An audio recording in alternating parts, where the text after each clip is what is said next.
کچھ تم ہو. اور یاد رکھو جب انسان اپنی نفی کر کے سامنے والے کو کہے کہ تو سب کچھ ہے تو وہ اسے گلے سے لگا کر اسے بھی سب کچھ بنا دیتا. سمجھے نہیں اصل کیا؟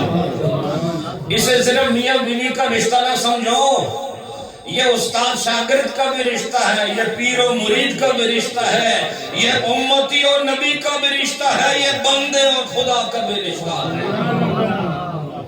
کہ جس میں انسان اپنی نفی کر کے جب آدمی اس شاگرد بن کے استاد کے آگے بیٹھے اور پھر وہ اپنی رائے دے تو وہ شاگرد ہے ہی نہیں ہے، یہ بے شرم ہے جو استاد کے سامنے بول رہا ہے.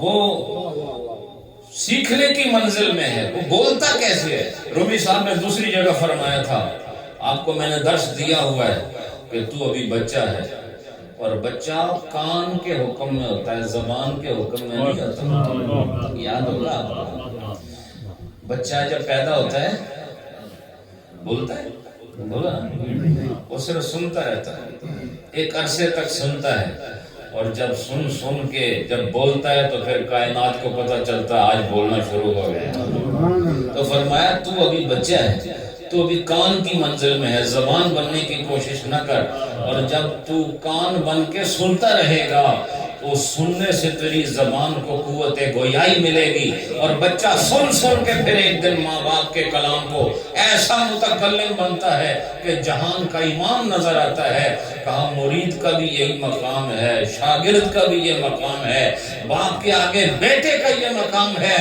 اور نبی کے آگے امتی کا یہ مقام ہے، اور خدا کے آگے اس کے بندے کا یہ مقام ہے. تو اس نے کہا کہ میں تو تمہاری خاک ہوں، میں تمہاری ستی نہیں. دیکھو یہاں یہ ایک لفظ ہے رومی صاحب نے استعمال فرمایا، ستی، اور یہ کہتے ہیں اس عورت کو جو بہت ہی زیادہ خاوند کے لیے مفید ہو، اس کی تابعدار ہو، ایسی زن کو زن ستی کہتے ہیں. نہیں سمجھے؟ اور بعض لوگوں نے لکھا کہ یہ جو ستی یہاں پہ لفظ آیا ستی سین تے اور یہ اصل میں سیدتی ہے. کیا ہے؟ سیدتی. سیدی کہتے ہیں اپنے استاد اور اپنے مالک اور اپنے سردار اور آقا کو، اور اگر وہ عورت ہو تو اس کو سیدتی کہتے ہیں. تو اس نے کہا کہ میں سیدتی ہونے کا تو دعویٰ کر ہی نہیں، میں تو یعنی میں ستی ہونے کا دعویٰ نہیں کر رہی، نیستی ہونے کا دعویٰ کر رہی ہوں کہ میں کچھ بھی نہیں ہوں، میں صرف تیری خاک ہوں. اور یہ ہے وہ طریقہ کہ عورت اپنی حکمت سے بگڑے ہوئے خاوند کو، اگر یہاں تو خیر مسئلہ ہو رہا ہے، لیکن اگر وہ اپنی حکمت کلام سے کام لے تو اجڑے سے اجڑے ہوئے، بگڑے سے بگڑے ہوئے خاوند کو وہ سیدھا کر سکتے. لیکن یہ دوئے ڈنگے ہوں تو پھر ان کو سیدھا کون کرے گا؟ نہیں سمجھے؟ اس میں سے ایک کو تو حکمت کا استعمال کرنا ہوگا. اب یہاں پر ذرا افسر غور کریں، زن درآمد از طریقے نیستی گفت من خاک شمایم نیستی. نیستی ادھر بھی ہے، نیستی ادھر بھی ہے. اور یہ دیکھو یہاں پر جو صنعت کلام ہے اس میں یہاں تجنیس کامل ہے. تجنیس کامل کیا کہ نیستی ادھر بھی ہے اور نیستی ادھر بھی ہے. تو صنعت کلام کا حسن ایسا رکھا کہ بعض جگہ صنعت ہوتی ہے افصاح لیکن کامل نہیں ہوتی، حروف میں آگے پیچھے تھوڑا فرق ہوتا ہے. تو وہاں بھی نیستی ہے، یہاں بھی نیستی ہے، لیکن دونوں کا مطلب ایک نیستی کا مطلب کہ میں کچھ بھی نہیں، اور دوسری نیستی کہ میں تو تمہاری بیوی ہونے کا یا تمہاری سیدہ ہونے کا دعویٰ تو کرتی نہیں، میں تو تمہاری خاک ہوں. تو نیستی اور نیستی جانبین میں ذکر ہے، جانبین میں ذکر ہے. تو فرماتے ہیں کہ کام کب بنتا ہے؟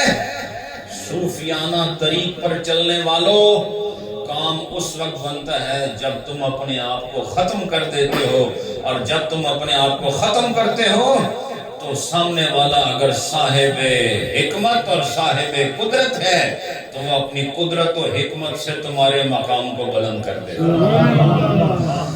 زمدور مد از طریق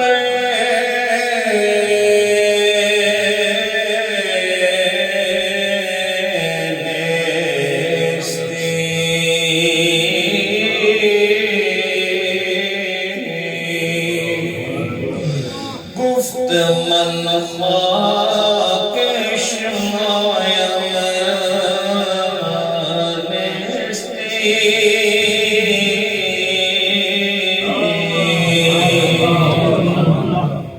اس کے بعد